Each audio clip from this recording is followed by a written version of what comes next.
نحمدہ ونصلی علی رسولہ الکریم اما بعد فاعوذ باللہ من الشیطان الرجیم بسم اللہ الرحمن الرحیم السلام علیکم۔ حج ایک ایسی سعادت ہے جو قسمت والوں کو ملتی ہے اور ہر کوئی حج کو پورے جوش و ولولے کے ساتھ ادا کرنا چاہتا ہے تاکہ وہ اپنے رب اللہ تعالیٰ کو راضی کر سکے، لیکن خواتین کے ایسے مسائل ہوتے ہیں کہ جس کی وجہ سے ڈپریشن اور ٹینشن میں خواتین چلی جاتی ہیں، اور خواتین کے اس مسئلے کا نام ہے حیض یا ماہواری۔ آج کل کے دور میں خواتین حج پر جانے سے پہلے دیگر تیاریوں کے ساتھ حیض کو روکنے کی ادویات لینا شروع کر دیتی ہیں، لیکن یہ بات ذہن میں رکھنا بہت ضروری ہے۔ ڈاکٹرز سے بھی یہ بات ثابت شدہ ہے کہ حیض روکنے والی یہ ادویات خواتین کے لیے بے انتہا مضر صحت ہیں، یہاں تک کہ ان خواتین کو جو اس کو استعمال کرتی ہیں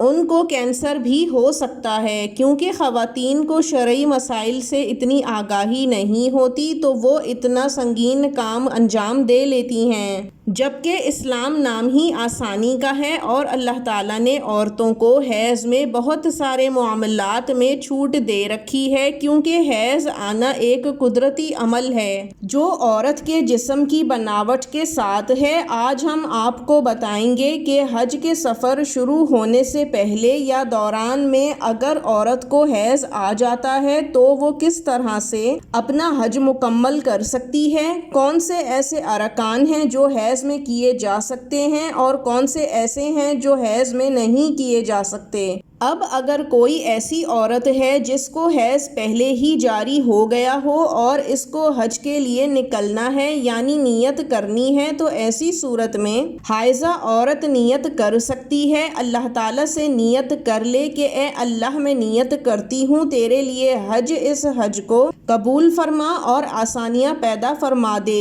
اور پھر 3 بار لبیک پڑھ لے۔ اس طرح سے عورت حج کے احرام میں آ جائے گی۔ اکثر خواتین میں یہ گمان پایا جاتا ہے کہ اگر وہ حیض کی حالت میں ہیں تو نہ ہی وہ حج کے لیے نیت کر سکتی ہیں اور نہ ہی حج کے ارکان ادا کر سکتی ہیں، جبکہ ایسا نہیں ہے۔ حج کی نیت سے لے کر حج کے تمام ارکان، پھر چاہے حیض پہلے سے جاری ہو گیا ہو یا پھر حج کے دوران حیض آیا ہو، کسی بھی صورت میں حج اور اس کے ارکان جس میں نیت اور لبیک کرنا، وقوف عرفات، مزدلفہ میں شب گزارنا، صفا اور مروہ کی سعی کرنا، شیطان کو کنکریاں مارنا، یہاں تک کہ منی میں رات گزارنا سب جائز ہے، سوائے طواف کرنے کے۔ ایک حائضہ عورت طواف نہیں کر سکتی کیونکہ اس کے لیے اسے مسجد حرم کے اندر داخل ہونا پڑے گا، جبکہ یہ تمام ارکان مسجد حرم سے باہر کے ہیں تو یہ تمام ارکان ادا کیے جا سکتے ہیں۔ یہاں آپ کو حضور اکرم صلی اللہ علیہ وآلہ وسلم کا ایک واقعہ بھی بتاتے چلیں کہ ایک مرتبہ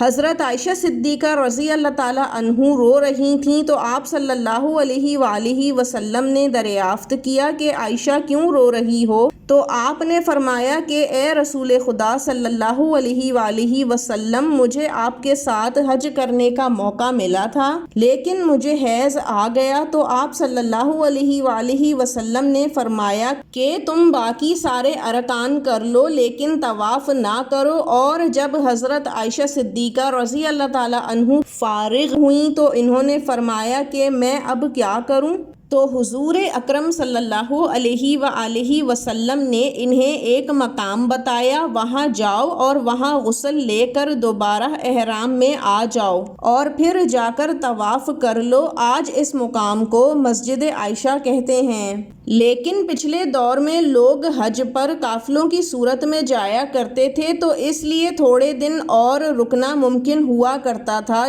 کہ جس صورت میں حائضہ عورت پاک صاف ہو کر غسل لے کر طواف کر سکتی تھی، لیکن آج کے دور میں حالات اور معاملات بہت مختلف ہیں۔ اگر تو عورت کا محرم کچھ دن اور رک سکتا ہے یا رکنے کے اسباب پیدا ہو سکتے ہیں تو ایسی صورت میں عورت کو چاہیے کہ پہلے وہ حیض کی حالت سے فارغ ہو جائے، غسل کر لے اور اس کے بعد طواف کرے۔ لیکن اگر ایسا نہیں ہو سکتا اور فوراً جانا ضروری ہے تو ایسی صورت میں اسلام نے عورتوں کو چھوٹ دی ہے، جس پر علماء کرام متفق ہیں کہ ایسی عورت جس کو حیض جاری ہو اور اس کے جانے کا وقت آ جائے، یہاں تک کہ وہ حج کے تمام ارکان ادا کر لے لیکن طواف رہ جائے، تو اس عورت کو طواف کیے بغیر جانا ایسا ہی ہوگا جیسے اس کا حج ہوا ہی نہ ہو یا ضائع ہو گیا ہو۔ لیکن اللہ تعالیٰ بڑا غفور الرحیم ہے۔ ایسی صورت میں عورت کو چاہیے کہ وہ اپنے آپ کو، اپنے جسم کو، شرمگاہ کو اور کپڑوں کو اچھی طرح سے صاف ستھرا کر لے، یہاں تک کہ خون